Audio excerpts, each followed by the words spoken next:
Um, do you find that there are common blocks that women specifically, but it could be men too, are carrying into sex and intimacy in midlife? Shame. I mean, shame is kind of the thing Ooh. across the board and it shifts as you get older.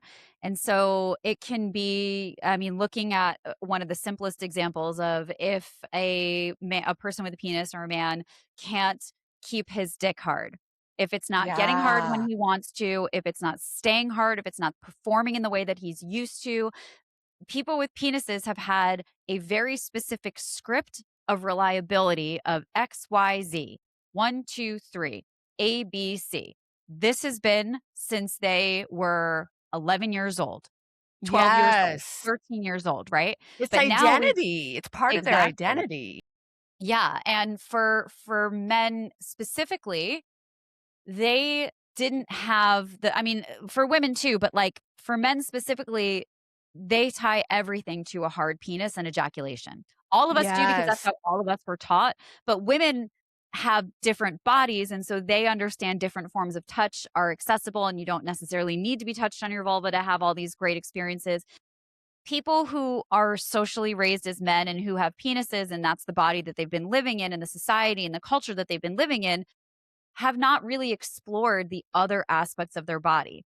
So for them, when we're looking at midlife and the changes that happen and some of the blocks that can come in the way, when that erection and ejaculation stops becoming predictable, that really gets in people's head. There's shame, there's guilt, there's ego, there are all these toxic messages that are in their heads. But the reality is, your body and your pleasure is so much more than a hard penis. So, when we can get past the shame of it and we can understand that that is a lot of bullshit that was fed to you, Right. now we can get to a place of, um, pleasure and exploration and curiosity and joy and pleasure and all of these things. And so that's one of the easiest and probably most well known examples of how these things can get in our way. And I think the same is true for, women and getting wet. Like, A hundred percent. it has I mean, I used to be embarrassed, and now I'm like, "Come on, girl, like, could we just get a little help Yeah. here?" Yeah. Put some more lube And on it.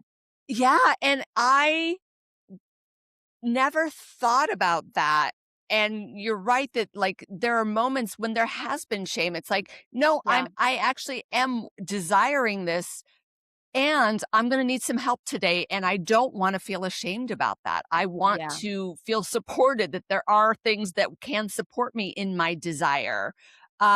And so it is such an interesting time and place for us because, yeah, the body, because sometimes it feels like the body's betraying us. Yes. And really coming to terms with compassion and recognition of the shift and honoring rather than shaming, I think is such a big part of this. Yeah. Um, yeah. So there's so many things I wanna talk about, but, like, conversation starters. So, you've talked about, like, taking, like, intimacy meetings. What's one way that someone, whoever maybe perhaps the braver person in the relationship is for their first intimacy meeting, what are some conversation starters? I think it's always great to start with gratitude. Just Ooh, I love. start listing off the things that you are really grateful for. And it cannot be, I'm grateful that you hold my hand. No, I'm grateful that you hold my hand when we're doing XYZ because it makes me feel blank. When we Ooh, really get descriptive and go layer, layer, layer, layer, layer down, that's when we can actually feel the weight of that gratitude and what that actually is. So the starting off with specificity. specificity and like dig a little deeper. Keep saying because blank, because Okay. blank. Just keep going deeper and see where it leads to. And that's a really fun exercise. But starting things off with gratitude really does create intimacy and connection, and it helps people feel seen because we're often not really giving each other gratitude.